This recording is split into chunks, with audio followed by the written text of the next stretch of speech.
Ассаламу алейкум жигиттер. Буйруза. Нол жерге болду. У нас скамейкага. Козерог. Нол жерге. Нол жерге. Анан наркы чеке. 3 жерге болду. Анан тиякта 2 жерге болду. Нол жерде бирөө. Нар жагында да бар. Да бирөө нар жагында. Алдан кийин нол жерге бирөө. Нол жерге бирөө. Азыр урналарын даярдап атат, Кудай кааласа. Урналар придвижной вот да.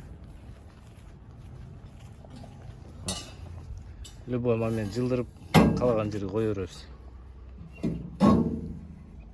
Трасса жакшына кабыл коебуз. Нол жерлерге, нол жактарга, мыяктарга кое беребиз, ар жактарыначы. Анан в основном кайерде масса көбүрөөк болуп калса, ошол жерге көбүрөөк лапар жылдырып коюп коебуз. Кышында чогултуп, мыякта складыбыз бар, шака киргизип коюп коебуз. Анан ошо жерге тегеректүү кайсы жерде бир жерде бир чогулуп мероприятие бирден болуп калса, кайсыл жерде көп чогулуш болсо, ошол жер сөз ташталат да. Ошондой таштанды көчөдө калбай, ташталып мусор болбош үчүн ушул жерден чогултуп алып барып туруп ошол жерлерге толуктап коюп койсок болот да, Кудай кааласа иншалла.